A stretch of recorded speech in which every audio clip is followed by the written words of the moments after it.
Aloha. Hi. Here, let's get us a little closer. Woo, hello. Welcome, Stephanie. Hello. Just get it up on here so I can make sure I can jump on in case I need to. I guess let's just chit chat for a little till we get a few more people joining us. I see there's like one lurker right now, so maybe it's me. I'm really careful about watching the chat as well. So you might need to help on the screen. Yes, I got to do both at the same time, right? Oh, yes. So how's it over there? Ramon. Hello. So. What's the weather like where you are? It's been pretty warm. It's like a really warm spring, a little hotter than normal. Yeah. Hi, Jonah. Yeah, Saturday we had a little bit of another catastrophe kind of thing. There's a scrap metal yard like in the middle of the valley. Here is the valley aisle, right? And apparently they were trying to burn some of the car refuge from Lahaina from the big fire. Yeah. And it got out of control, and multiple of these giant piles of crushed cars were on fire. Oh my goodness.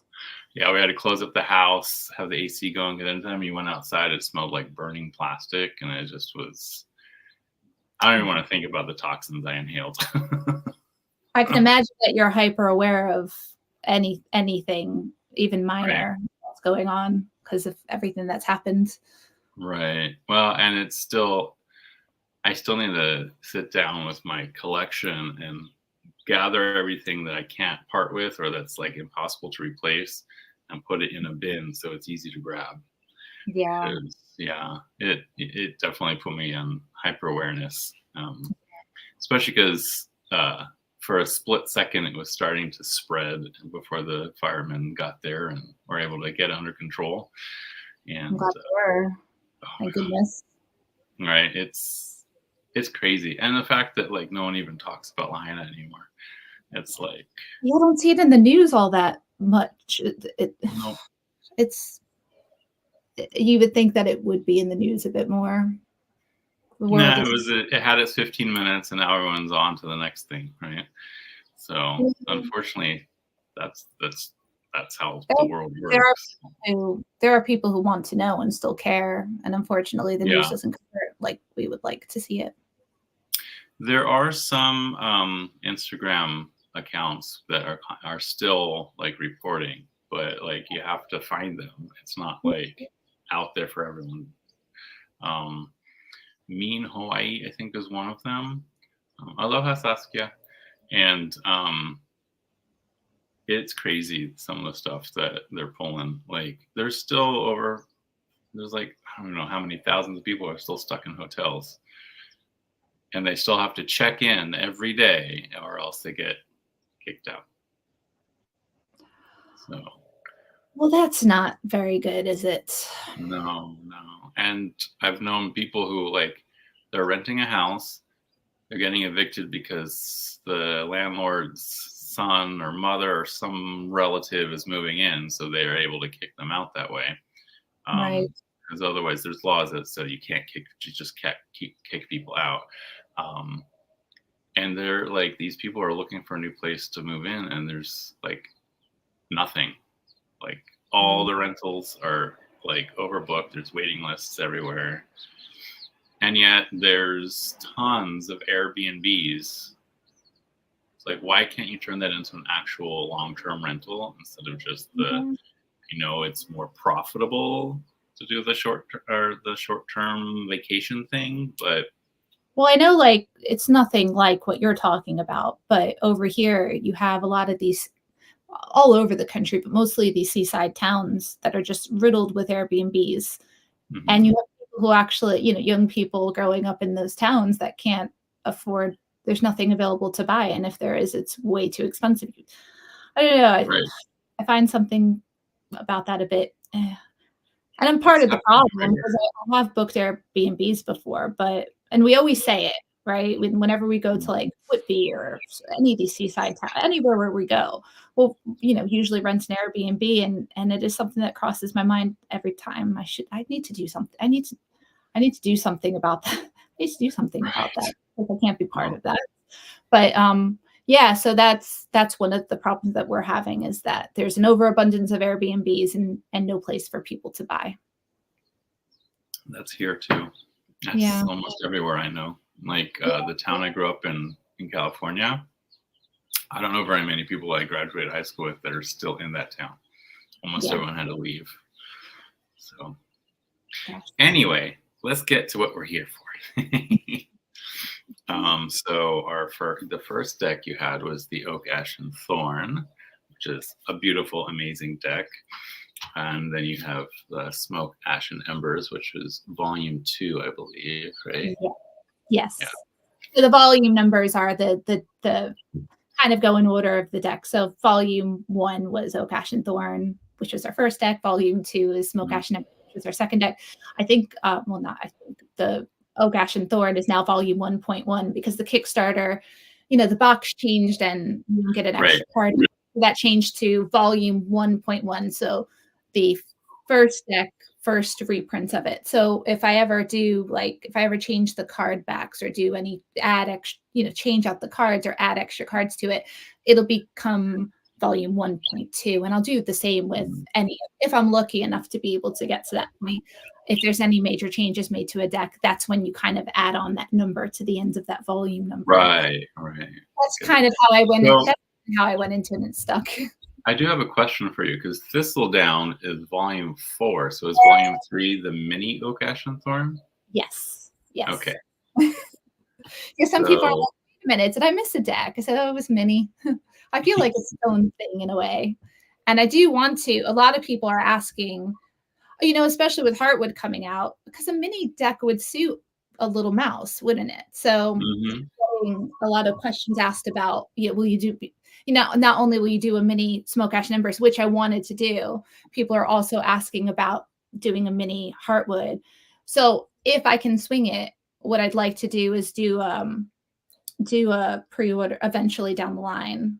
After I'm working on something else at the moment, but after that, I'd like to do pre-order for doing both a mini Smoke, Ash, and Embers and a mini Heartwood, so then I can have everything mini. But right now, it just takes a lot of money to print those decks and a lot of storage space. So I'm kind of take my time with things, but it's definitely something I want to do, is make every tarot deck that we make into a mini deck, because I love anything that's mini, right? Right. Yeah. Well, and the mini, I don't have the mini Oak, Ash, and Thorn, but I've seen it, and it's not as many as, say, like the Llewellyn minis, which are like so tiny. Well, I have to worry, because people had mentioned, don't make it too small because you'll or don't make it small at all because you'll lose all those beautiful details. So that was a concern that I had. So I made it mini, but didn't make it drastically mini. I made it mini enough where it was definitely a smaller size, but still large enough where you didn't lose all those really beautiful details that Adam incorporates into all the artwork. I love it. It's so cute. It's just cute. Hi, Karen. So Care Bear, Hi. Bard of Cards. I love that name. So yeah, the mini decks in the tins, that's about the size of the mini Oak, Ash, and Thorn. So does that mean Heartwood is volume number 5? Is that right? Yes. Yeah. So Oak, Ash, and Thorn, Smoke, Ash, and Embers was the second one. Mini was the third one. Thistledown was the fourth one, and Heartwood is the fifth one. Okay. Yeah. Just keeping it all in my brain. Okay. So I know a lot of people are like, well, those other decks are all set in the woods. Why is this one set in a house, right? But I remember you telling me that the house is in the heart of the woods that all the other decks are in, right? Yes. So that is Heartwood, right? Is Heartwood the name of the mouse or the house? Well, you can think of it as you can think of, that's the great thing with like these storybook like tarot decks, not just because Adam's really good at the storybook is like he makes everything have this nostalgic feel, like you're looking at pictures from He makes stories. amazing storybooks. Yeah. So Heartwood, I kind of thought originally it was kind of I found the term Heartwood when researching trees. Whenever you're trying to come up with at least for me, whenever I'm trying to come up with a title for a deck, I start looking at scientific names of animals and trees and all the things that you would find in the forest and trying to find something that would kind of make sense for the world that we were building. Right. And I came across this Heartwood, and Heartwood is like this inner core of a tree that makes it very, very strong. So you can kind of think of the cottage as Heartwood, or the protective trees that kind of keep watch around this magical cottage. It's just an expansion of the world. So with Oak, Ash, and Thorn, it's set in this beautiful forest based off of the things that I see on my walks. And then with Smoke, Ash, and Embers, I wanted it with the dragons. I wanted it to be where maybe you didn't look quite closely enough. So if you lifted up a rock or you looked a little closer up in a tree, there's a little dragon up there that you didn't notice before. And then with Thistledown, of course, incorporated the two together. But Heartwood is like, if you go further into that forest, you would imagine running into this enchanted cottage that looks abandoned. We're not quite sure. It's a bit magical, kind of creepy, but in a good way. I don't know if that makes sense, but no, it totally makes sense. It's kind of an expansion of the world. We're digging deeper into that forest, and I think it turned out so well. I'm really like Adam. He always has a way of taking everything that I write up and just, like, boom, he's amazing. There you go. I'm like, oh, that's perfect. And he's like, oh, I need to do more shading. And I say, what do you mean? It looks beautiful. And then he does more shading, and you're still astounded by, like, how have you managed to make that even better than what I thought was the best it could possibly be? So he's definitely an amazing artist. Oh, and there was one card in the Smoke, Ash, and Embers that had me ready for Thistledown, and that's the Chariot, right? Because there's that little dragon riding the Thistledown. I love this Chariot card. It's probably one of my favorites. Adam's really good with titling things. So for Oak, Ash, and Thorn and Smoke, Ash, and Embers, I was so stumped on the titles. He's like, well, why don't we call it Oak, Ash, and Thorn? And then when we were thinking about the dragons, he's like, well, you have that smoke, Smoke, Ash, and Embers. It feels much more dragony, but still within the same concept. And then I was like so proud of myself because I was able to come up with Heartwood Thistledown, and then Heartwood. I was like, yes, I do have imagination with coming up with the title. Because he titles his work all the time. You see all these beautiful illustrations that he puts on Instagram, and he has just wonderful titles for them. And I think it takes a massive amount of imagination to think of those types of things. And sometimes I get a bit stuck. So. Well, I love the fact that Thistledown really goes with either one, because you also have dragons in that Thistledown. Yeah. Yes. And this community card is just gorgeous. I mean, yes. There is what the woods really are like, right? I mean, kindness with the little bunny and the dragon. And that's like the bunny's taking care of that poor little dragon who's got a ripped wing. Like, it's gonna be okay. Don't worry, I'm here. Mm-hmm. Yes. And this deck works perfectly with either one. Actually, I like using all three together sometimes. Oh, that's good. Originally, when we were thinking about the coloring, what the coloring would be for the illustrations, we were originally going to make it all like sepia tone, so all very like yellowy and orange, and I think sepia tone is a term we use, but yeah, so like a yellowy orangey hue to it. But we were having trouble with those darker cards. So like the cards when it was raining, it's hard to show emotion and feeling with yellows. Right. So Adam's like, well, why don't we do yellows and like bluish grays, and it worked really well together, but you still kind of have those really subtle pops of greens and purples that manage to bring out the illustrations even more than what they already were. So originally it was going to be an all sepia deck, and then it turned to sepia and blue.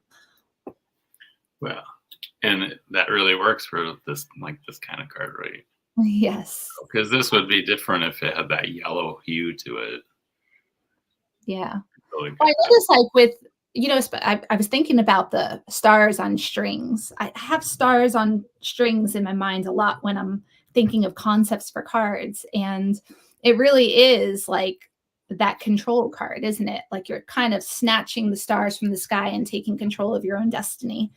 So whenever, like for instance, in Heartwood, the the page of swords. Which one's it? Page of wands, page of swords. Hold on, what was it? Hold on, I gotta. I got it. It's still in order, so let me. Yeah. So the page of swords. So you have this little guy right here. Oh yeah. He's kind of snatched the stars. He's just kind of take control of things. Mm-hmm. So yeah, stars and it's a kind of a it makes sense now, doesn't it? And so totally fit in with the rest, right? Yes. I did notice something that I was going to ask you about. The first two tarot decks have this beautiful white border around the artwork, and then this one is borderless. Yes. Are you going to have other volumes of the first two that are borderless, or are you sticking with what they look like for now? Well, I have had people ask me to make Oak-Ash and Thorn borderless, which I would love to do. The only problem is we drew it that way. So for instance, if I was to try to attempt to make Oak-Ash and Thorn or even Smoke Ash and Embers borderless, you would have to stretch out the image so much that you need to include a 3mm bleed on each side. So not only would I need to build the card, you would have to stretch it out even more. And there's a lot of details that would be lost. Yeah, cut off, right? Yeah. Well, unless we actually sat there and redrew a lot of the illustrations, it wouldn't be able to be borderless. It wouldn't be able.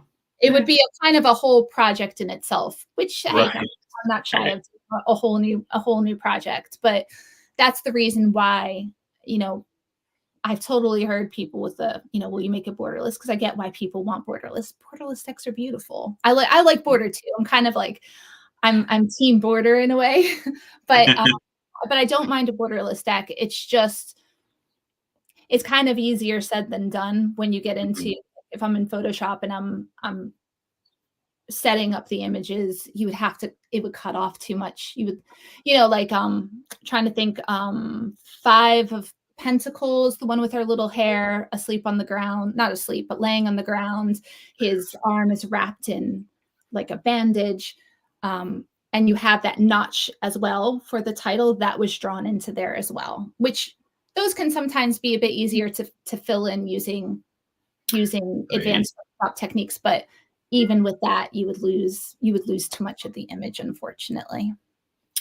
Hi, Nancy. Hi, Flowing. Aloha. Gerald, welcome. So tell us a little more of the story of Heartwood. Sure. Because it's the mouse is exploring the cottage, right? Yes. So in the Fool card, he comes across this cottage that looks like a little bit abandoned. Not really abandoned, but it looks magical. We're not sure if there's anyone in it. And the idea was that he would enter the cottage and explore and meet all of those different characters along the way. He's in every major arcana card, so you'll see him meeting all those different characters. And then in your minor arcana, he'll be in 3 to 4 different cards. But so he's meeting, the magician and the empress and the high priestess all along this journey. And I love this empress. And there's a tie-in. Do you want me to talk about tie-ins to Oak-Ash and Thorn? Oh, of course. So the painting hanging above the bed is a little ode to Oak-Ash and Thorn's empress. And then you have a little oak leaf and acorn, and that's kind of a nod to Oak-Ash and Thorn as a whole. Oh yeah, right there. Yeah. Well, and then also the Fool and the World in Oak-Ash and Thorn is the deer, who I feel like it's like you have the fawn for the Fool and then a grown-up fawn with a new baby, or with their own fawn for the world, which is amazing. And I love how the emperor is a wolf. Yes. And I loved incorporating, you know, the symbols that you see on a traditional RWS. You know, he sat on that throne with the ram's heads. So I wanted to incorporate that in as artwork hanging on the walls. And that staircase that he's walking down is kind of like his throne. So if you look a bit closer at the banisters, there's little gems embedded into the banister. It's kind of to show that it's an important thing that he's walking down. Well, and it's kind of like the scepter that the emperor holds, right? Yeah, kind of similar shape. Yes. I love this. I didn't want like everything to come off when I wrote it, you know, and you know, when you're looking at images on a screen, because of course I do a lot of formatting of the cards in graphic design programs like Photoshop. You're staring at the artwork on the screen for so long, and it felt like my artwork descriptions, and as we were creating it, it felt a really dark deck. And the interesting thing was when I actually received my prototypes from the printer, it felt like a hug deck almost. Like it felt like a really cozy, warm, it's not scary. It's not really scary at all, which was a weird thing because I went in thinking, oh, are people going to think that this is a little too dark? But when I received it, it was just kind of like this little welcome surprise. So it's interesting how that happens. Yeah. And this Hierophant is pretty fun and amazing because the Hierophant is the moth. Right? Yeah. And he has that key, you know, and they're kind of, I mean, I know with moths, they feel a bit mysterious because you usually see them come out at night. They're attracted to the lights. You know, so if you have your light on outside your door, they're attracted to that. So they feel a bit mysterious and almost a bit eerie and spooky, but he has that key. It's like makes him almost a bit more approachable, and that mouse can make the decision of which way he's going to go next. So. And another nod to the oak, ash, and thorn is here in the lovers, right? Yes. So they're memorialized as pieces of artwork hanging on the wall. And you'll notice, you might have noticed, is that the vines and the butterflies are actually sprung to life. So they're coming out of that painting. And the mouse is like, what is this? What's going on here? So almost like us observing that lover's card from Oak, Ash, and Thorn, except we're looking at it through the eyes of this little mouse who's so curious. And just because I always have to see the lovers next to the devil. Yes. Right. So here they have been separated into separate paintings. Yes. It's almost, they want to really, they do want to desperately come together, but they have this gap between them. It's just, and again, you have your moths springing to life. You have them coming out of the like photographs on a chest of drawers. So yeah, which is pretty amazing. And then you have another set of paired cards, a different set of lovers, because here it feels more like loving self, right? Because the mouse is looking at their reflection, and then the devil is they're caught in the vines, right? And it almost looks like they drank from the potion and it kind of hurt them, like so attached to that bottle that it just consumes them, and they feel like there's no escape in that devil card. When I read the lover's card, it's an interesting thing because I thought when I wrote it, it was he finds this really beautiful potion bottle filled with like this liquid. He wants to know what's going on there. But when it came out and the way that Adam illustrated, you really saw his reflection a lot more, which wasn't a bad thing. So when people see self-love in it, I love how it turned out to be that way. Because I originally went into it thinking, oh, I just want him to, you know, be looking into this potion bottle, intrigued by this, like he's in love with the potion bottle almost, and the liquid inside of it. Because he's just tiny little mouse, and he's just curious about everything. And it's an amber color. It's beautiful. But it's almost like too much of a good thing. And now he's caught up in these vines. But the great thing about most tarot decks and how they're created, I mean, when I receive a tarot deck, I can see something completely different than the creator intended. And that doesn't mean it's wrong. It's almost like, this is going to sound a weird comparison, but I have a dog, and let's say you have a dog, and you go, I have the best dog in the world. I wouldn't doubt you. I'd say, yeah, absolutely you do. No one's wrong about, I don't think anyone's really wrong about what they see in the images. I think the creator goes out there and sets out to create a meaning portrayed in a certain way. And if people see something different, that's totally okay. And I think that's one of the really beautiful things about reading tarot cards. And the fact that there's, so like when I explain to people what I do, like I had the internet guy out the other day, and he's like, well, what do you, because I said, I really need, because we're having trouble with our internet, still not resolved. I'm tethering to my phone as we speak, but I said, I need it for my job. I work from home. I need the internet. And he said, oh, what do you do? I said, oh, it's a bit hard to explain, but he's into, he was into what sounded like Dungeons and Dragons. Oh, okay. That's very storytelling. I don't know much about Dungeons and Dragons, but I think it's very, very much a storytelling kind of. Yeah. And I was trying to explain to him how with tarot, it's, you know, most people will view tarot as those traditional, you know, a traditional deck of cards, and they think of the, you know, all the scary cards they show in horror films, right? The Hanged Man, the Death card. It was really not just, it's not exactly that. I mean, there is a deck out there for everyone. If you're into cats, there's so many different kinds of cat decks. I'm sure there's a Star Wars deck out there. If you're into Schitt's Creek, I think there's a Schitt's Creek deck out there, and I love that show. So I mean, it's cool that, like, if you're even a little bit curious, you can find a deck that you really resonate with, and I think that's so great. You know, I don't know where I was going with that, but it kind of led me to that. Oh, the meaning in the card. So yeah, so I totally see self-love in it. I didn't think of it when I was creating it, but I love that it turned out that way, you know? Thank you, Gerald. And for everyone watching and watching the playback, the pre-orders go live May 3rd.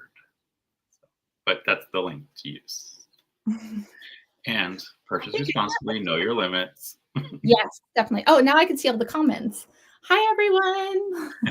I'm really terrible at looking at the comments and responding. So if you see something, please let me know. Yes. I can highlight stuff too. Yes. And then the Chariot is this beautiful horse and the mouse having a moment. Yes. And there's that path, and, you know, leading off into the distance. So I thought of it as the meeting of our Fool and our Chariot. And I thought, what more perfect than a horse situated on the back property of Heartwood? Yeah. Okay, I have a confession. Heartwood, it being called Heartwood, is giving me a little bit of a giggle because I guess a few decades ago now, I attended a school in California to learn about healing with whole foods. I did a class on Zen Shiatsu, and the place is called Heartwood Institute. Oh, wow. Look at that. I'm hoping it was a good experience. Oh, yeah, definitely. Oh, okay. It was amazing because it was like, I don't know if you know California, but Garberville is like an already like podunk little town. This is like beyond Garberville and the hills above, and the last like, I don't know, something like 3 to 5 miles. The last 3 to 5 miles is nothing but dirt road to get to this place. And once you're there, you're literally on top of a mountain. And it was a massage school. But the guy who started also has, Paul Pitchford has his Healing with Whole Foods class and book. And so I was in acupuncture at the time, and his Healing with Whole Foods is very Chinese based. So I really wanted to go get a really, like, you know, get more education as far as nutrition and stuff goes. So, but it's like, once you're up there, it's like they make all their own food. It's just this amazing little community that's like out in the middle of nowhere. That's nice, isn't it? And speaking of, okay, warning for anyone who has snake phobias. So when I was at Heartwood Institute, I actually was walking on this path by myself, and I hear this rattle, and just up a little ways on the No. side of the hill next to the path was a rattlesnake. Right. And I just paused. I went, I'm not here to hurt you. I don't want anything to do with you. I'm just trying to walk just like you are. And it stayed in this little coil for a few minutes, rattling, and saw that I was just staying perfectly still. Yeah. It came down the hill across the path, paused in the middle of the path to look at me again, and then continued into the bush on the other side down the mountain. Right. And then it was just this moment of like, okay, I understand you're strong. You could kill me with a bite, but let's just go our separate ways. You're fine. I'm fine. Yeah. So this also kind of touches on that whole experience with Heartwood. Yeah. Well, I'm glad to hear there's lots of experiences that you've had that tie into the images in the cards that you see. It must make it a bit more Right. relatable. Well, and I love how in this card you turn the infinity symbol into like a little mark on the door, but could also be like, I don't know, like wooden nails holding the door together at the same Yeah. time. Yeah, that's pretty amazing. I kind of wanted to see where you have the snake that's lurking up from the floor below, you know, coming up the stairs, and there's all these vines, like nature, because nature's taking over the house, isn't it? So, but you never know. Maybe they're just they might be having just a reasonable little chat. You don't know. Right. Yeah. Flowing says, run, little mouse. Yes. And Beth, hi, Beth. I've done the exact same thing with rattlesnakes, Jonathan. They're quite reasonable. It's true. You just give them their space and they're fine. They just go and do their thing. Yes. The reason why they rattle is because they're like, oh God, I got to defend myself right now. Right? Yeah. I mean, you're really big, aren't you? Like he's like, you're kind of a threat to me. I'm just gonna Right. do my I'm just a thing. little snake. I Right? could bite you, but it might still kill me regardless. Right. Yes. I love snakes. I'm into all the creepy things, snakes and spiders, and I don't know if people would consider frogs like a creepy thing, but I was always, you know, like with the when you get to the 6 of Cups, it was kind of that ode to my childhood where I would rescue frogs from I used to live in upstate New York, and we had a pool in the backyard, and my father would shock the pool practically every other day, and that's a lot of chlorine. So I'd go down before I went to school or in the weekends and kind of save the frogs. But I was always playing around with the slimy, not so approachable things when I was little, and I think it's just stuck with me. So even mice, not a lot of people like mice. You see people, movies or whatever, they'll see a mouse and they hop up on the chair. I'm like, come be my friends. Right. Yes. I had like mice and rats as pets, and I had people be like, why would you have one of those as a pet? Oh, because they're cute and smart and like. Well, the sad thing about having a mouse or a rat, they have such short lifespans. I think they only live for about 2 years. That would make me very, very sad. I've always wanted a rat as a pet, and a pig. I want a pig one day, but I don't think it's going to happen. Here's the card back for forever. And it actually really reminds me of the card I'm holding, which is the Hermit. Yes. Yeah. So I feel like this is the Hermit on the back. Is that right? It could be. I was kind of just thought of him being in the leaves, but you're not. Again, you're not necessarily. You're not wrong. It's whatever you want to see in it. With the Hermit card, I thought of what we do when we hermit ourselves away, and I thought of our hobbies. I'm like, take to sewing or knitting or anything that you're secluding yourself away, and you're just a bit of me time, right? I'm doing something for me, and that's how I thought of the Hermit card. The Hermit card, when you get to it, there's 5 bonus cards that'll be in the first printing of the deck, and the bonus card with the snail called Tend was the original concept idea for the Hermit card. That was going to be the Hermit card, but then I thought of scissors and spools of thread and the candle and our little mouse. I thought, no, it's hard to decide. I have a lot of ideas when it comes to the cards, and sometimes it's really difficult to decide which one I want to keep and which one I have to pile. Yeah. So that was the original concept for the Hermit card That would have been a great hermit too. Yeah. So it's like I'm gonna include him anyway. So Welcome, Trisha Wartooth. We have a couple comments here I want to highlight real quick. Karen says, I grew up in rural mountains. Makes me think of watching out for copperheads on our porch growing up. Walking out the door, look where you step. Yeah, I have half growing up in Costa Rica. I had something similar where, like, when you not on your house, but like when you're walking, you had to keep an eye out because there was coral snakes everywhere. I can't tell you how many times I almost stepped on a coral snake. gosh. And those are deadly. One bite, you're gone. I mean, yep. And then Beth says, this is all resonating with me. My mom told me mouse traps don't hurt them.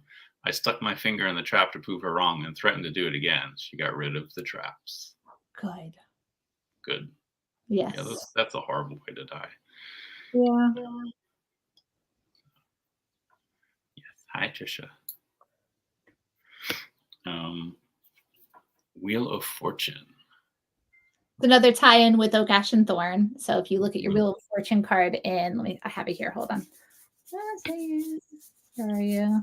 Yeah, because my Oak, Ash, and Thorn and Smoke, Ash, and Embers are very shuffled. I never got a chance to sit down and reorganize them. But I reorganized mine specifically for this chat, but I only did one.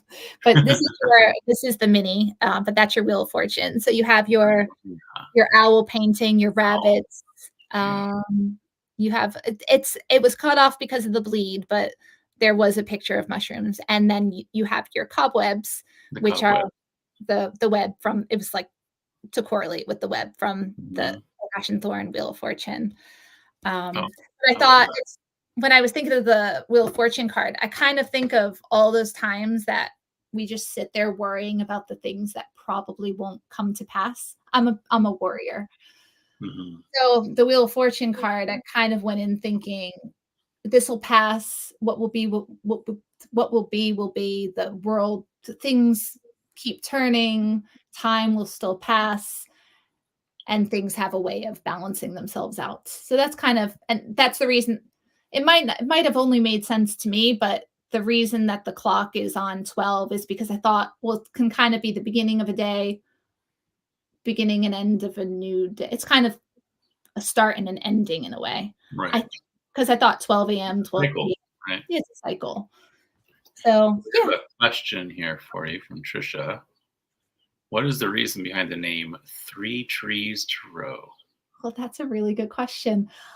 I was really terrible with like naming things, and naming my business was difficult. And I think the idea came from one of my friends. She's one of my American friends she owns a marketing company over here in Manchester. And she's like, well, you have trees in the woods. What about Three Trees Tarot? It kind of has a nice ring to it. And I thought, okay, yeah, it does have a nice ring to it. But I don't know if there's any specific meaning. I wish there was more meaning behind it than it was, but it was really just kind of a play on words, and it was easy to remember, and it sounded nice at the time, and it just stuck. So I'm not like unhappy with it. I love it, but it just always stuck with me. Well, and it fits the theme of like everything. Even this is in a house, but it's still in the woods, right? So yes, it just kind of fits the vibe of the decks, I think. I wish I had a better backstory. It's kind of boring, that is. But yeah, it was an idea from a friend, and I really liked the way it sounded, and it was alliteration, right? That's it. We'll go with that. So things happened really quickly. I mean, I didn't expect my Kickstarter to get to the point that it did.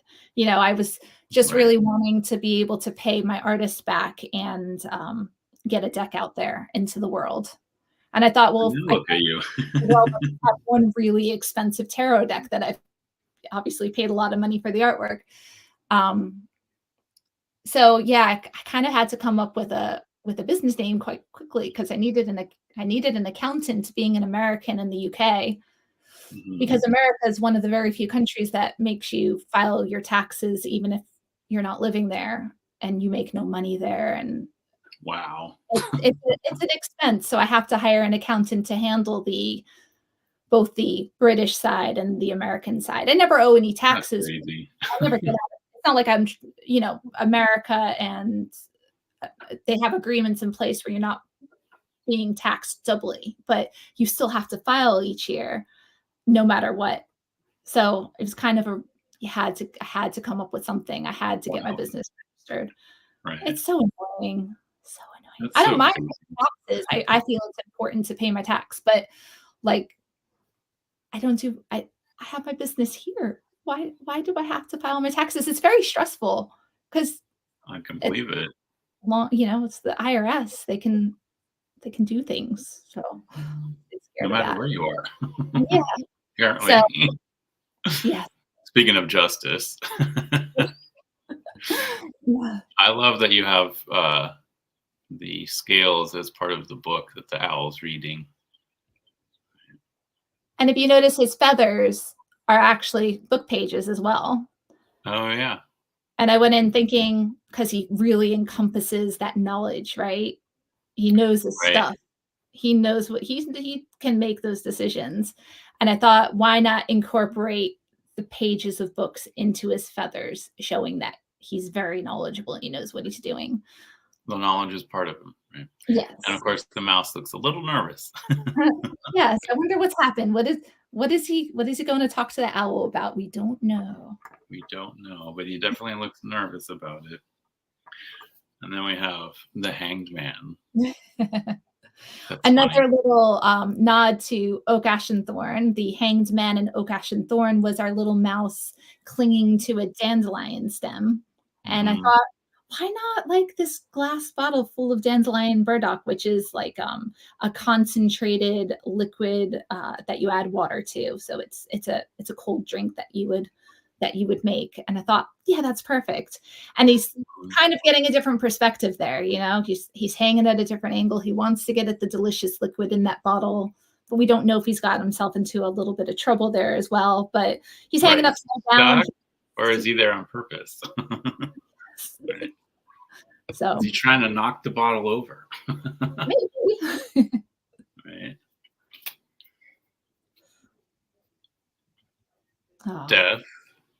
I was so nervous about this card. It was a card. I was like, should I make an alternative for this? Because I didn't want people to be put off by a dead bird in a card. But right. I really wanted it to look like he's there. Our little mouse is there comforting this bird, but with such sadness can spring other things. Right. And new life comes from the death. Yeah. I have one of Adam's prints hanging on my wall. I would get it, but it's attached to my wall. So it's, a fairy in a nest with a dead bird, and she's just kind of nestled up to this dying bird. And I thought, oh, there's beauty in that. It was just so beautiful. So when I was creating the card, it was like, when I was trying to explain it to Adam, I said, like in that piece that you did, that's on your website. I love it. I want that feel to it. And he just he just made it exactly right. So, which leads us to temperance. I always think of temperance as staying calm and testing situations. And if you look at the 8 of Wands, it'll connect to the 8 of Wands, because the 8 of Wands, you have these fish that are kind of flinging themselves out of a window. There is water below. They're not flinging themselves to their death. But it's the same. You can see the mouse in that very same scene. It's like one floor is flooding out. Oh. That's it. That's exactly it. So you see our little mouse on the bottom step of that stair. Well, not bottom, but closest. Right, on the stair. Yeah. So it could be the same scene, truthfully. Yes. Right.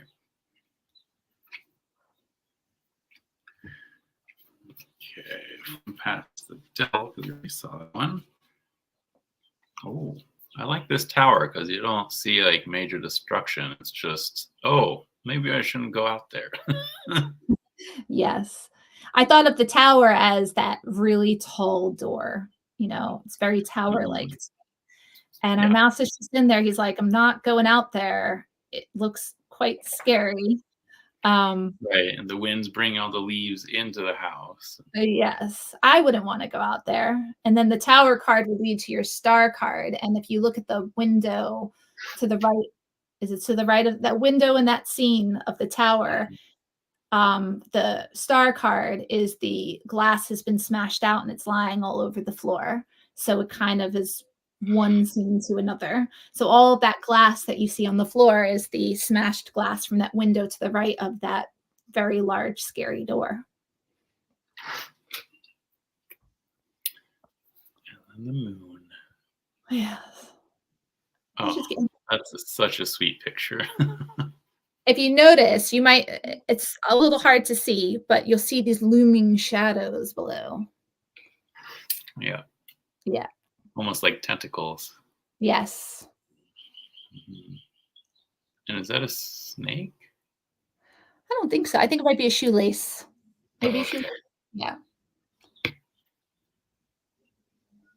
There's something in that box. Made me think of snake for a second there. But it's interesting because the first time I saw this, like I didn't see a shoe. I just saw someone sitting there and I went, oh, all right, the moon is causing all kinds of illusions happening. It's like, it took me a minute to actually like see what was really happening on the card, which perfect for the moon. Mm-hmm. So, when I was playing, we're not doing that right now, Buddha. I had an alternate idea for that card when I was creating it. A lot of times I'll have 2 to 3 different ideas for a card. And I'll sometimes talk to Adam about it and say, which one do you think, like, which one do you like best? Because it's always good, you know, if the person you're working with who's doing the artwork likes a particular idea better, they're going to enjoy illustrating it more. And I want it to be a really enjoyable experience. But this idea that I had was where the shoelaces would kind of come to life and wrap around the mouse. But we just decided to go with the idea of him on this old leather boot in the attic space with the, you know, the moon coming through the wall that's missing part of the wall. I can't talk right. I can't talk right today. But yeah, so. And this one, the sun, for me is very interesting because it looks like it's from an abandoned house with like the broken cup and the like leaves everywhere and the ladybugs crawling over, or as you say over there, ladybirds. But at the same time, the mouse is like basking in the warmth of the warm tea in the pot, which is like, wait, what? I know. That's part of the mystery of the house. Right. You know? Is that sugar cubes behind him too? Is that what? Sugar cubes? Yes. 1 lump or 2. And then here we go with the reflection again, right? Judgment. Yes. I wanted him to kind of be judging himself a little too harshly. I judge myself very harshly, and I think a lot of us do. Right. And, you know, he's fine, but he's looking in this mirror and he's seeing this reflection. And I think he sees things more negatively than we do.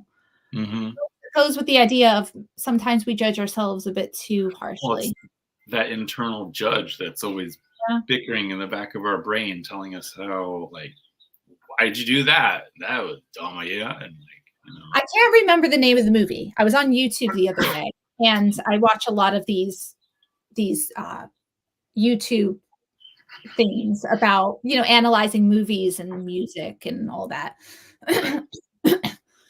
When I say this, it's not going to make any sense, but there's this movie that concentrates on a college age student who goes to a really high prestigious music school like Juilliard, I think. And I haven't seen the movie. I just saw a brief clip of it, and the teacher is very, very harsh on him. And the person who was reviewing the movie said it's how we hear things in our own minds. That teacher in the movie seems like it's an outside force, but people are analyzing it as it's the person in your, it's the voice in your own head. That's like, if I was to hear you say something very negative about yourself, I'd be like, hey, that's my friend you're talking about. Stop it. Be more kind to yourself. But we find that a lot of the times we're doing that to ourselves, and that's okay in our heads, and it's not. Oh, so cute. This is Buddha. He's Oh, desperate to go outside. I'm like, no, no. aw. You can wait a little bit. You're okay. So And yeah, then, so it just was interesting when, again, I don't have a movie name. I wish I had a movie name for you, but it was an interesting interpretation of that movie, and I thought, yeah, that makes sense. mhm, Yeah, that internal critic is one of the worst. Right? that's the internal critic, yeah. Yeah. And then the world. Yeah, so he's wandered through this house, and he's now back at the front door, peaceful. He's ready to begin his new journey, but also feel like he's finished his last journey. We don't know what's going to happen to him next. Right. Yes. And you get the firefly again, Yes. like at the beginning. Aw. Oh, and then, like you said, you had some extra ones. We have unease. Yes. Is that a real mouse or is that, what is that? Right. Yeah. Is The that me? Yeah, like what am I looking at here? So he's feeling a bit wary, Right. not weary, wary or weary. My Weary husband, is tired, right? wary. He's Weary. feeling wary. Yes. Mhm. And then discovery, Yep. which looks like the star from the star card. Yes. It's not specific. I mean, it definitely feels like it's the same star. It makes more sense. But when I wrote it, I was just like, I want this glowing magical star inside a gem or Mhm. mason jar, and I want him to be looking inquisitively inside of the jar.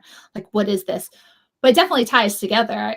I would say that it's 99.9% the same star, how it Right. turned out. Yeah. And then we already saw this one, 10, Yes. with the little snail. And then here's the star again. Hmm. Surprise. So the mouse is surprising the sparrow. Yes. One of my friends said it's kind of cute because it looks like the bird knows exactly what he's up to, but is Mhm. almost playing along. Like, I am surprised, but they know that they know that it's the mouse above. And I love home is like the mouse sleeping on top of a dollhouse with the Yes, bed that's just the right size for the mouse. exactly. And it was supposed to be like a little mini Heartwood cottage that he was sleeping on top of. So a doll's house We made did to it. look like a house So it's made. the house within the house. Right? House within the house, yes. We have a question here. What are your thoughts on why you added the additional cards? Well, a lot of them were I have a lot of ideas, and there's some ideas that was like, I really want to include them, but they don't necessarily fit in. So for instance, with the hermit card, I went with, him hermiting away with the little sewing, the Hmm. scissors and the needles. And I didn't quite want to give up the snail, which was Right. gonna be, yeah. So, like, I'll include it as an extra card. So I'm gonna try doing that because I really like that I included 5 extra cards this time around. Usually Mhm. I include 1 in well, 2 in the original printing of Oak, Ash, and Thorn. I Right. included an extra card. I usually include, like, 1 extra card, but I kind of liked the idea of including almost like a little mini oracle deck within the deck, Right. Mhm. but could be mixed in with the deck if you wanted it to. So I I think this always just keep pieces those that, extra cards in. yeah. So, Yeah. And then yes. we get into the minors. I don't think we need to do quite as much in depth since we're almost at an hour already. How did that happen? I don't know. Jeez. So we'll just do a quick run through. I did do an unboxing video, so if you want to look at the cards a little closer, you can always look that up. I love this Two of Cups. That's so sweet. Eating raspberries together. And they are, some of them tie in the original colorations of an RWS deck. So I think in a Two of Cups and some of the RWS decks that I have, one's wearing yellow and one's wearing blue. So it's like, Adam, let's make one yellow and one blue. Uh-huh. Makes Yeah. sense. Same, Three of Cups is the same. Yeah. See if Yeah. they're yellow, red, yellow, and blue. Hmm. Interesting that the Four of Cups is, it looks like the Emperor is not feeling so good. You have these magical glowing orbs, like, come play, have these cups. It's like, no, I'm good. I'm napping here. Leave me alone. Then we got the Five of Cups, a little rabbit at a tombstone. Yes. Sad rabbit. Sad rabbit. I love this Six of Cups. Oh, God. I literally gasped when I saw this card. I wasn't sure if it would come across, so I definitely needed to explain it in the guidebook, whichever, when you, I'm sure everyone knows, but when you purchase the deck, you automatically get that electronic guidebook sent to you. But I was like, if I explain it, I'm sure people will get what I was driving at. And it was totally, because Six of Cups to me is very nostalgic. So Right. I was thinking, well, what in my world was nostalgic that could relate to this house? And I thought, perfect, frogs. I'll incorporate them in somehow. And I tried to include, like, I think there's little ladybirds in there. I wanted it to, everyone's getting together, having a good old time underneath the staircase, the mushrooms. So the colorful mushrooms, and they're just chilling, having a good time. it's funny because I don't think he said I'm not very good at frogs, but he finds frogs hard to do because of expression, right? It's hard to incorporate expression into frogs. And I think he does frogs wonderfully. Like, oh, I think those are amazing frogs. Yeah. It's funny because there was a meme going around with one of his toads. I forget what it was. He did this illustration, I forget when, before Oak, Ash, and Thorn, I think. And it's this very storybook type frog and wearing trousers, walking around, looking kind of like full of himself. And people have made that into a meme. And I sent it to him. I said, see, you do good frogs. Well, that's proof. So, yeah. That and hedgehogs. Hedgehogs are hard expression. I noticed that some of the cup cards, there's the little mouse is back. Right? Yeah. Yeah. That's a great Seven of Cups. He's in every major arcana, but he's like in 3 to 4 of the minor arcana. So, and then here he is running away. It has to be I know I'm biased and all, but that has to be my favorite Eight of Cups. Not just that we've done in any of our decks, but I think like favorite Eight of Cups ever. Like, it's so sweet. It is very sweet, the Eight of Cups. And I'm there's walking the window away. open. I'm out of here. Yes. Trying to get it just right without any. And then here he is again on the Nine of Cups, enjoying music. I know he's on the record, but I kind of wanted to give it the idea of he's listening to music and just enjoying the simple pleasures, which I think of with the Nine of Cups. Definitely. Yeah. You still have some of that broken glass too. Yes. This has got to be one of my favorite 10 of Cups, speaking of. Oh no, it's so cute. They're so cute. Little ducklings. I know. And it's just, oh God. It's just perfect. Like it came out perfect. It came out better than I thought it would. Like, sometimes I have to complaining about drawing a frog, and yet he comes out with this. I know. I think he should do a frog deck. That's just my 2 cents. So. He makes amazing frogs. What do you mean he can't draw frogs? Well, I don't think you can't draw frogs. You can definitely draw frogs. I think he was saying with the expression, it's hard to give them a lot of expression. Frogs, I would imagine they're difficult to give expression, but the ones he's done so far, I think he should change his mind. Yeah, I think he needs to change his mind because those frogs are pretty cool. Forever Where After says, I include extra cards in my decks that have them and then read when they come out. Oh, good. And Karen says, it's so nice not to see someone smugly sitting in the Nine of Cups. Yeah. Hey, and we're getting agreement here. The frog is great. Yeah.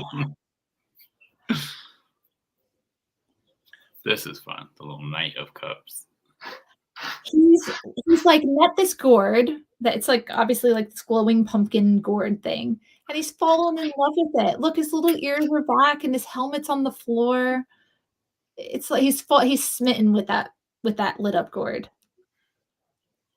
Oh, yeah, this is such a fun little deck. Oh, the Queen of Cups. I love that it's a doe. I like how funny that it's spotted, right? Yeah. Well, there's a breed of deer over here that they do keep their spots. I forget what it is. I put it in the guidebook. I looked into Axis deer, right? Axis deer. I think so, yeah. But We maybe have one. them. That's the only kind of deer we have here. Yeah. Oh, are they all spotted then? They're all spotted, even the adults. For some reason, I know this sounds really weird to say, but it's only because I don't live in Hawaii. I don't imagine deer in Hawaii. I don't know why. Oh no, they were introduced. They were brought back in the 1800s for hunters to be able to hunt. Oh, I think the axis deer that we have here were brought from India, which makes sense that you'd have them in the UK as well, right? yeah. Yeah. Yep. Oh, bye, Beth. I'll definitely watch back. It's a very special deck. Yes, definitely. Thank you. And then the King of Cups.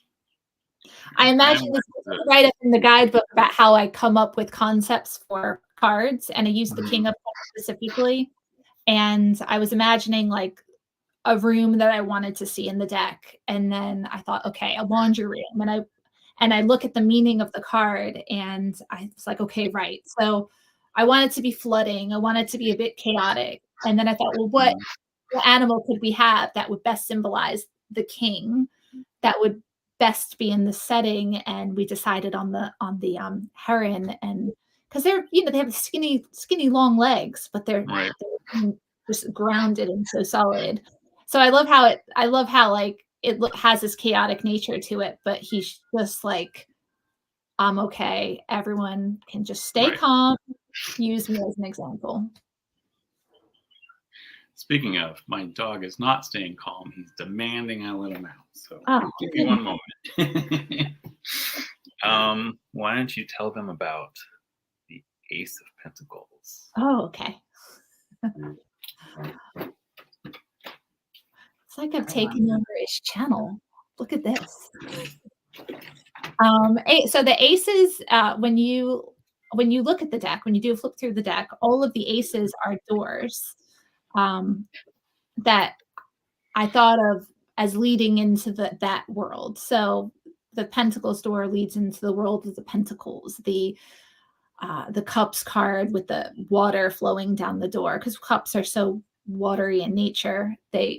I imagine this door with the water flowing down. So I'm probably giving a long, complicated, nonsensical answer, but cups, the ace cards are all doors leading into that. Into that suit. Yes. Right. That's cool. And we have another snail for the Two of Pentacles. Yes. Has its two little baby snails balanced on its back. It's a sweet card. And then here, the Three of Pentacles, we have spiders weaving together. Yeah. That's such a sweet card too. It's such a sweet deck. And here we go with another frog. I mean, come on, Adam. You can draw frogs. I wouldn't be trying to grab the coins and the crown and the jewels away from him. He's holding on to what he has. He's good. Yep. Is that the gutter, the roof gutter? Yes. Yeah. Poor little Foxy. But there's the house right there. Well, with this one, I imagined, you know how in a RWS you have the two men on crutches going past, I think it's the church window, isn't it? So I thought the church window, which is like the welcoming lights, a bit of hope, is the light coming from the windows of the house. And it's the equivalent of the damage that's done is to that poor tree. He's bandaged up, isn't he? And you have our little fox there and a little lantern. I say little a lot. I'm so sorry if I keep on saying little. A lot in my writing. We have that fox and that lamp sitting on the ground, almost comforting the tree that is being held together by this bandage. It's been through a lot. So that's how I thought of the Five of Pentacles, that the fox is there for a bit of moral support. I gotcha. Yeah. And then the Six of Pentacles, the mouse is turning on the water. Yeah, his little tail's wrapped around the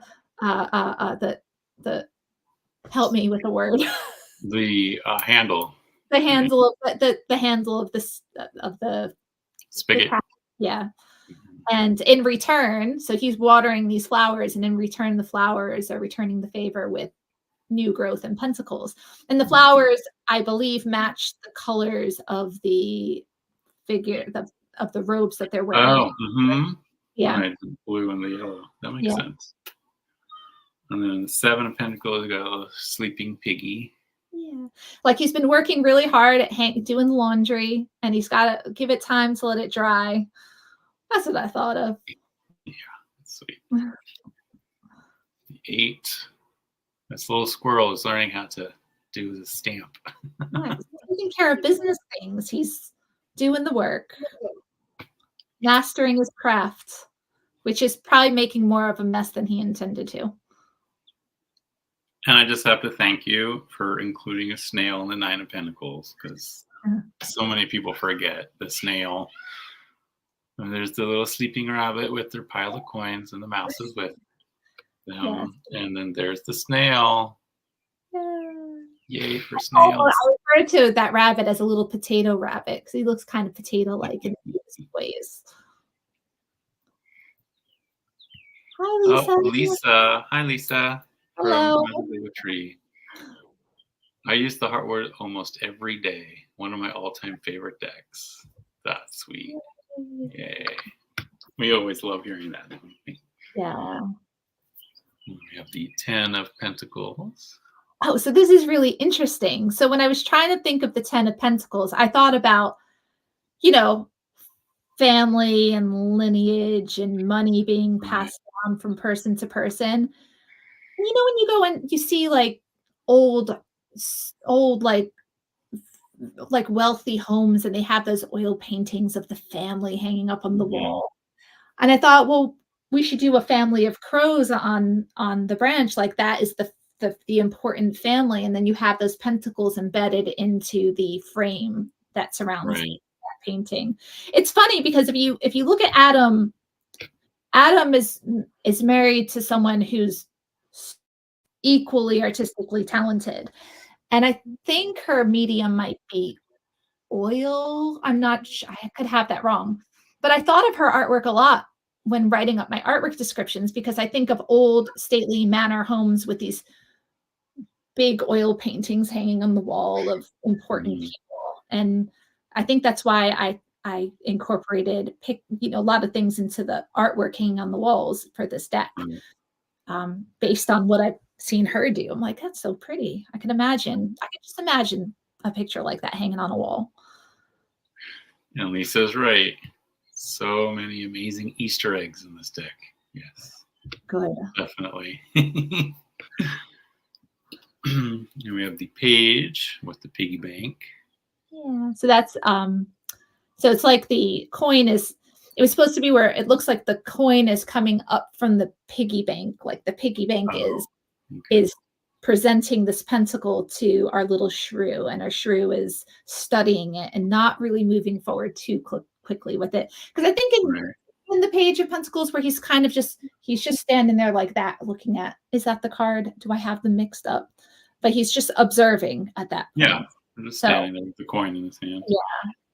And I love that you made the Knight of Pentacles a snail on a chess piece. I mean, well, that's a funny one too, because like I said, I always have lots of ideas for my cards. And originally I wanted to make, it turned out way better than. Oh, it's amazing.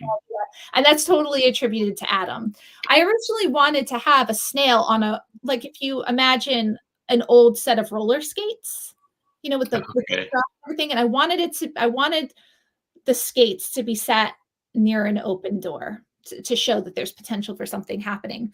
But the problem is that because I wrote it in as them being a snail, it's hard. You would have to zoom way out with the artwork that the snail would probably look very, very tiny. A little too tiny, right? So when me and Adam were talking about the concept, I was like, I can't think of anything. I'm having a little bit of a block. I said, do you have any ideas? He said, well, what about a chess piece? And I thought, darn it, why can't I have thought of that? That's a perfect idea. Go with it. So that's totally. So perfect. It's so perfect for this. Like, I think sometimes you just get stuck you have an idea in your head and you can't move past it. And that's when another Right. set of eyes or another That brain makes is sense. around you. I mean, there's so many times where I'll go to my husband. I was like, if you were a snail or if you were a mouse and you were in this situation, what would you be doing? That's my running conversation most of the time I when I'm love playing it. cards. So, Queen of Pentacles. and Oh, that's she's so actually serene she is. she's a stone statue sprung to life. Oh, I love that. Yes. So that's why she's gray instead of I think she might look a bit coyote-like, but she's actually a fox. But because she's gray, because she's a stone statue. And there's moss on her shoulders. And I see now the pedestal she's on. Yes. Yes. And that fence post matches the fence post in the Fool card. So it's the same area she's in. Mhm. Yeah. This is startling. Yeah. The King, and then I love the little Taurus nod there. Yeah. That on this jam jar, it's like he has everything he could possibly need. I thought of the jam jar as sort of being his throne, and the tag on it. Mhm. Find sometimes like this is this flavor jam, but instead it's the symbol that you would find on his throne. Right. Well, I mean, Tauruses are all about their food, so that makes sense. And then here's our door into the sword suit, the Ace of Swords. I love how there's just enough of a gap for them to get underneath. And it's glowing, so it's enticing our little mouse to go in. Yeah. Is this a little jumping spider? Yes. I love I know this. people are weird about, not weird. People aren't weird about spiders. I can understand the fear of spiders, but I just have a soft spot. I have a soft spot for spiders. Like for instance, when I'm dusting, or like we have a room in the front of our house it's the other side of the house that you can, it's another door that leads outside. But in that room is where we keep all of our coats. And occasionally I call it the coat room. I'll empty out all the coats and scarves and I'll be dusting. And there's usually a little daddy long leg spider in each corner. And I'm like talking to the spiders. I'm like, it's okay, I'll just dust around you. Just stay where you are. Because I don't want to hurt them. I really love spiders. I love them. I love spiders too. Part of that was growing up in Costa Rica and seeing the crazy spiders there, but jumping spiders are just so cute and fuzzy. They're almost like little cats. They pounce on their prey and they are very expressive. And I think I like them, and they kind of make me less afraid of other spiders. They're a gateway spider into being They're okay. a gateway spider. I love that. Yeah, in our bathroom occasionally have. So most of our bathroom are like these glass blocks as like a wall. Yeah. And often when I'm getting in the shower, there's like at least a couple little jumping spiders in there, and they're always like, "Oh God!" I'm like, "No, you do your thing. You're so cute. Thanks for being here." Oh. Three of Swords. Yes. Little injured sparrow. Yes. Yeah. It's raining, Raining. the whole thing, isn't it? I love this Four of Swords. He's a little polecat, and he's just sleeping in an apothecary type area, getting a bit of rest. Snoozing. The Five of Swords. He's pushed everyone away. Yep. That's what he's done, unfortunately. And all he has left is the bones. Yeah. And that's the chimney stack of the cottage itself. So he's still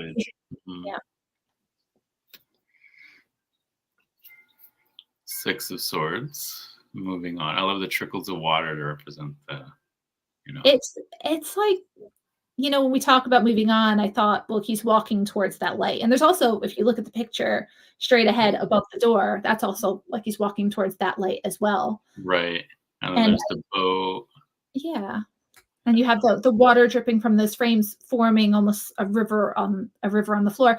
Originally, that card wasn't going to have water dripping from the frames. I said to Adam, I want boats hanging on the wall as artwork, and I want a river running along the floor. I said, but should we make it look like there's water dripping from the ceiling? He said, well, why don't we have the water dripping from the pictures of the boats? He said, it's another idea I wish I came up with. Perfect, do it. So that's what he did. Well, and that's why you get the two of you together, because, you know, two heads are better than one, as they say.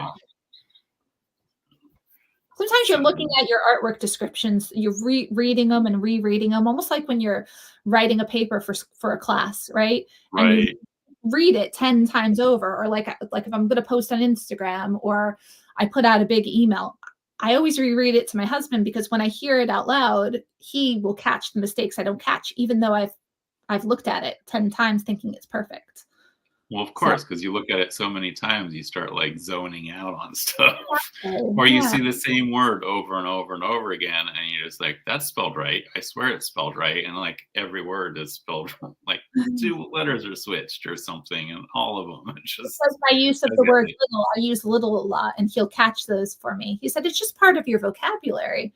I said, I can't help it. I like the word little. It just happens. Little. But I do try to eliminate all the littles to make there as little littles as possible. But it's just, thank God for other people to proofread your work. Yeah. I love how the painting is stealing a sword here. Yes.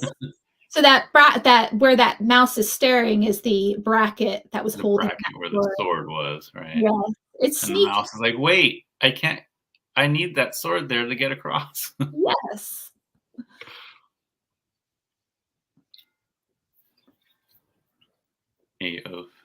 I love the scissors around the neck. That's so. Eight of Swords is the card that it's my card. I always relate to the Eight of Swords. I'm constantly stuck in my head on things. Right. So when I'm creating an Eight of Swords is so important, because it has to be absolutely perfect. So when I was trying to figure out the concept for this card, I thought, well, if I imagine that children had been in this cottage at one time, they've colored and cut out clouds and hung them from the ceiling, but our rabbit sees that as he's surrounded by storm clouds and it's all terrible, but he actually has the tools that he needs he could just clip the strings on those clouds, and he can walk through the swords very easily or hop over the swords very easily. But so he doesn't have a blindfold on, but his blindfold is like he's blinded by what he sees. He can't get past these clouds, creating would you say a metaphorical blindfold over his face? Right. The thoughts themselves are the blindfolds. Yeah, it's not physically there, but it is there. So it's emotionally there. Which I get. Yeah. And we have the Nine of Swords. Can't get any sleep or comfort, really. I mean, right. Where am I supposed to sit?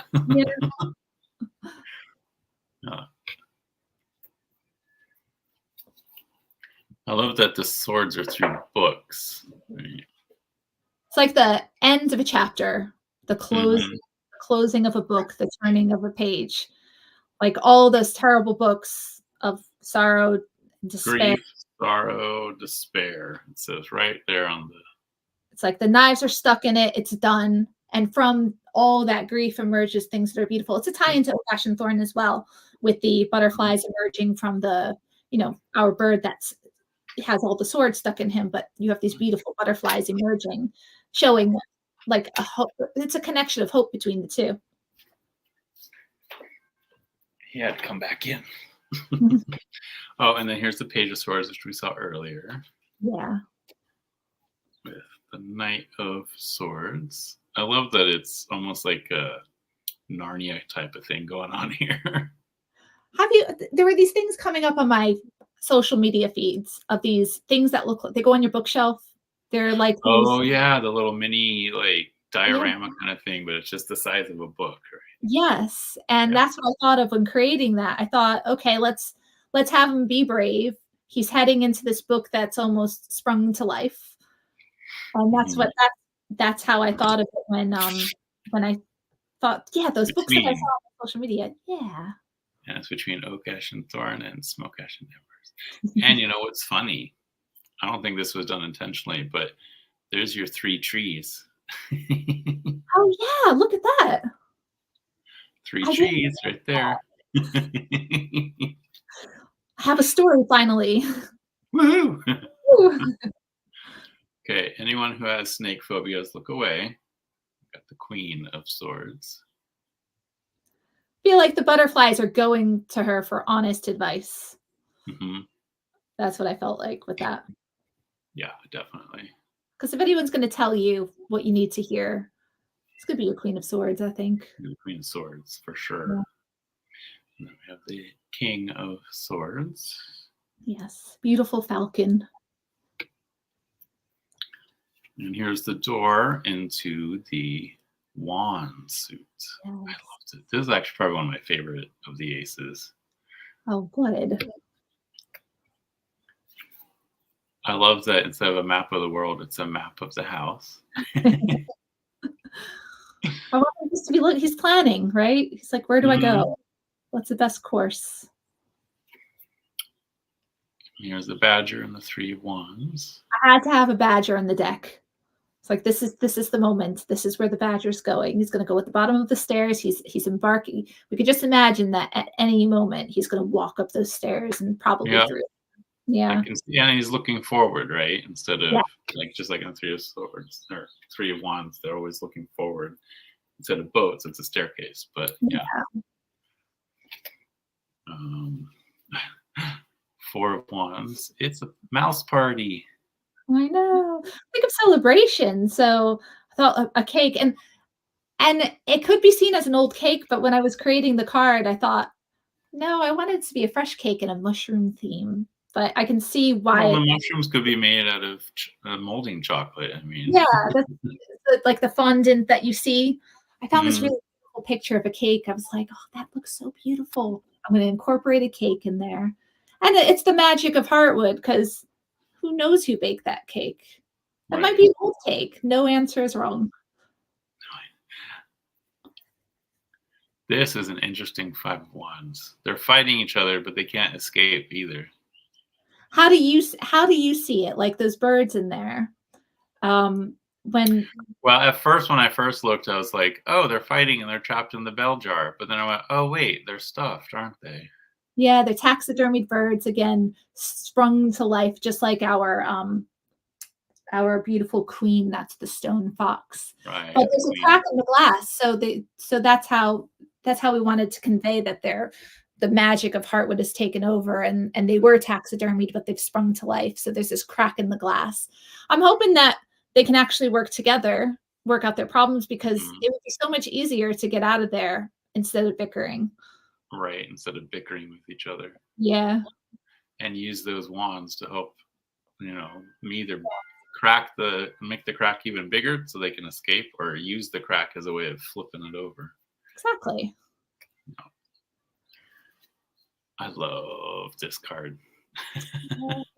A little hedgehog. The hedgehog with the And the butterflies, it's like the butterflies have come to say, congratulations, we really appreciate all your hard work, you're the best, you're the number one hedgehog. number 1 hedgehog. Here's your trophy. Yeah. Here's the 7. So with the 7, it's like standing your ground. So when I did this, you have these like large imposing wands that sort of cast a shadow on the ground. That's how we wanted it to be. And our rabbit is there sitting firmly. He has these flowers that have kind of come, they're wrapping around him, and like Right. we've He's we've standing got his ground so hard the flowers that. are literally growing on him. Like you're safe. We got you. You hold firm in what you think. Mhm. That's how I wanted it to come across. Sometimes it's hard. It's one of those cards where it's like, I don't know if people see it, but I loved it. So Oh. Apparently I put the 8 of Wands back in the majors because here's Temperance. Oops. Oh well. Moving on, because we already saw the yeah. 8 of Wands. And then here is the 9 of Wands. Poor little bat with this actually is reminiscent of that the kindness card I pulled up right here. Yes. The ripped wing. Yeah. Yeah. he's injured, but he's still holding his ground. And we're nearly at the end of the suit, so he's nearly finished. Mm-hmm. Things will pass. It'll be okay. But he's looking worse for wear, isn't he?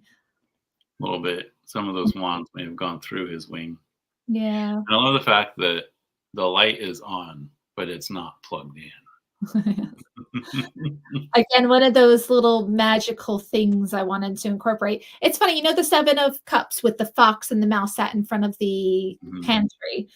Originally, how I wrote that card is I wanted it to be side on. Him sat in front of a refrigerator that was popped open, and there would be a plug, but it would be clearly unplugged.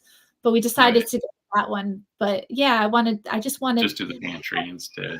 It's nice to have a little fun magical element to it, and you can kind of do with it what you want. I'm all.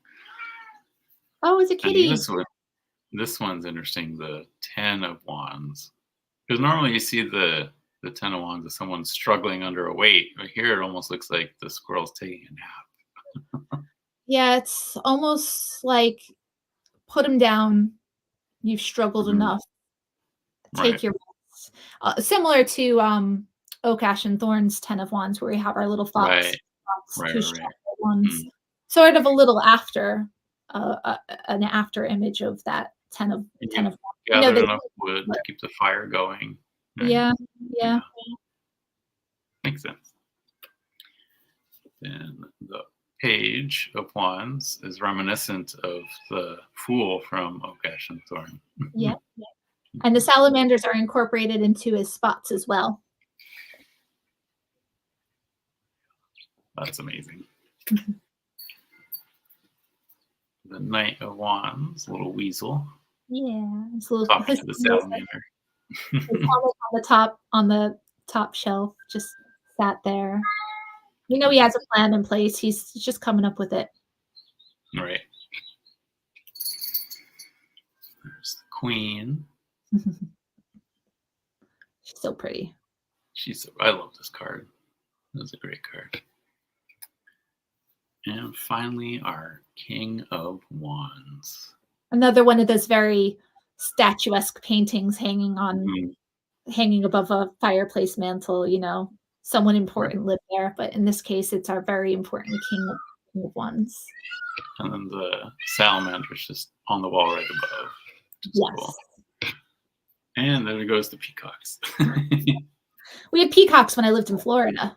They were all over the place.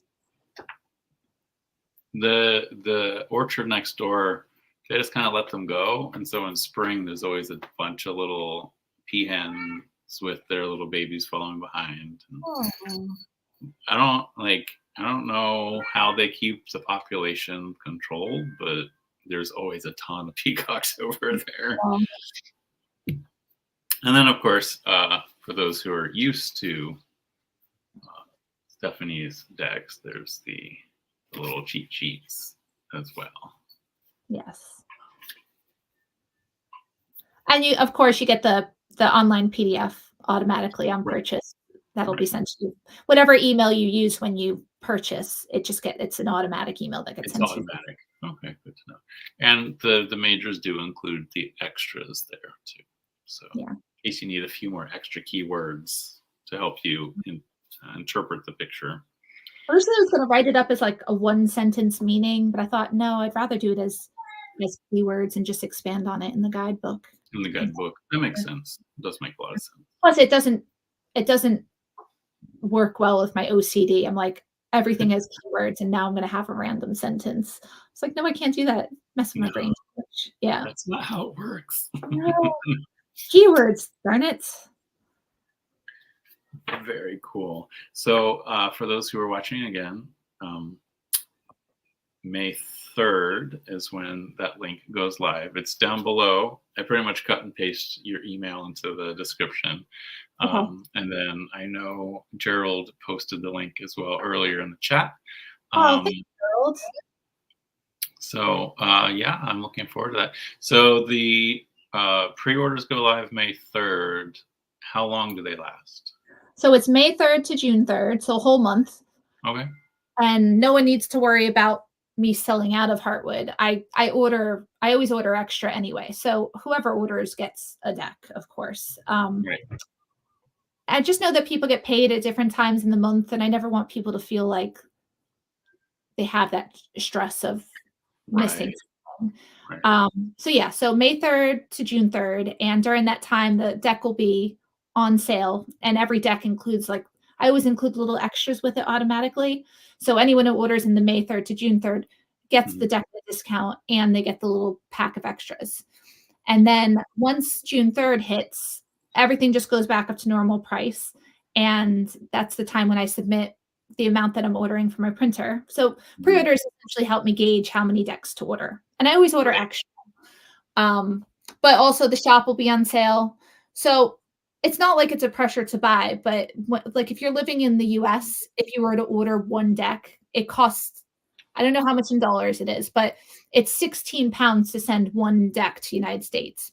But I think it's like only a few extra pounds if you get a bundle or whatever it is. So if you're looking to order something and save a bit on shipping, because the price of shipping comes down drastically per item when you bundle things together, that's a good time to do it.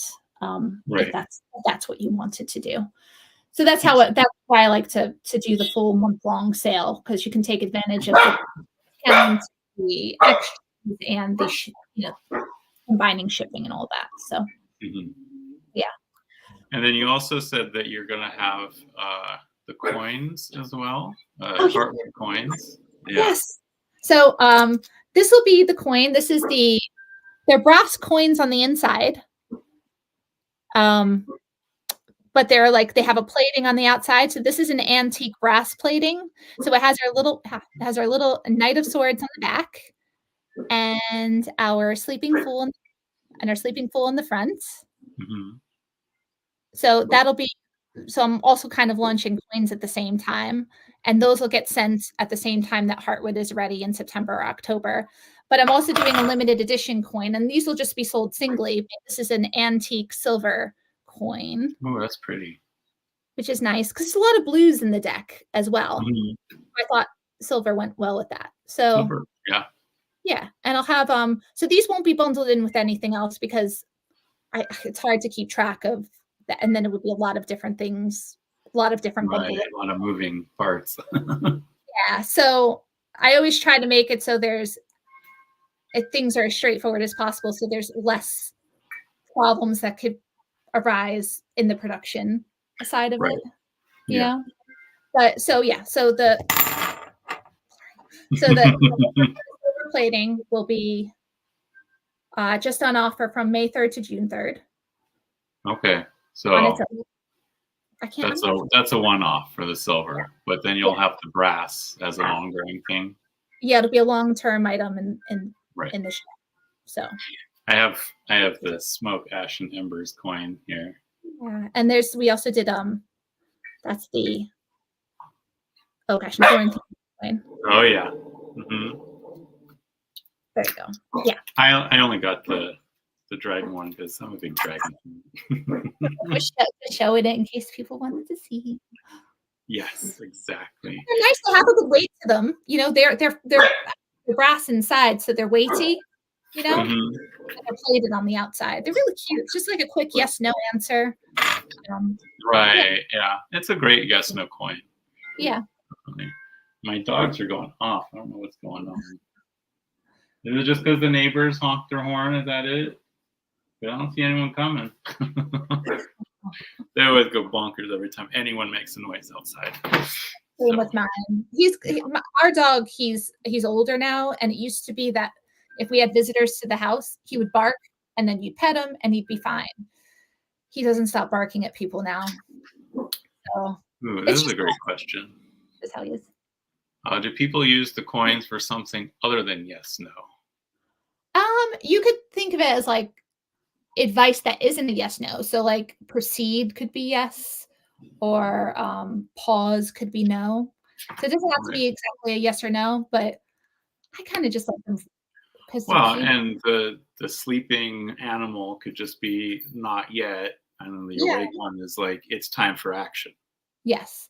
Do you remember the Magic 8 Ball things that used to be out, and they had 8 to 10 different things, and I think there was like a yes and a no, but there was not right now and not right now, ask again later.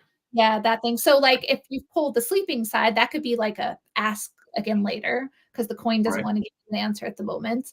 So it's really a very fluid type of thing. The coins can be just like with the cards, you might see something in an image that's different from the guidebook or different from the intended meaning. That's totally okay. It's the same thing with the coins. Like you might view the sleepy side as a yes side because self-care, right? Like you need, like with Thistle Down, you know how I had the 2 blank cards with the birds? There was I just shuffled them in. One was very dark and one's very, very light. And originally those were going to be yes, no cards, but what I view as yes could very well be what you view as no. You know, a bird sitting in a branch in the darkness, not surrounded by other things, might be their way of taking care of themselves. And that's a yes to them as opposed to a no to someone else.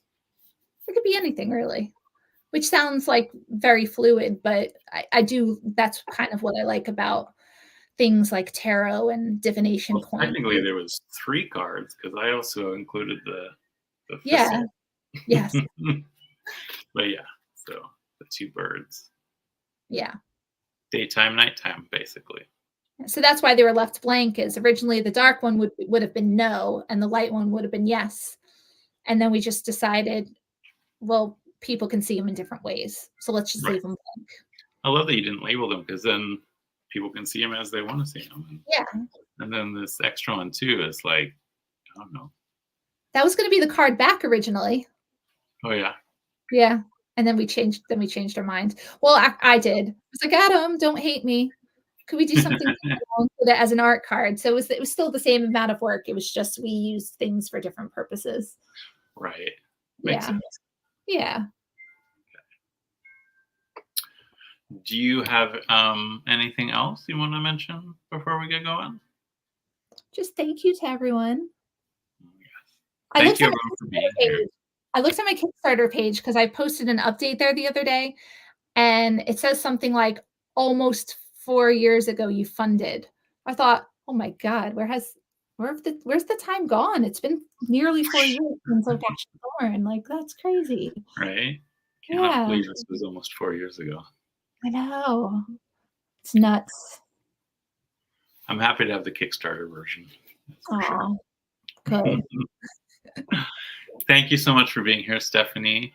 Thank you, chatters, for being here, and thank you for watching the playback. When you're watching the playback, feel free to pop in any questions in the comments below, and I'm sure Stephanie wouldn't mind answering if you have questions for her. So thank you everyone for being here.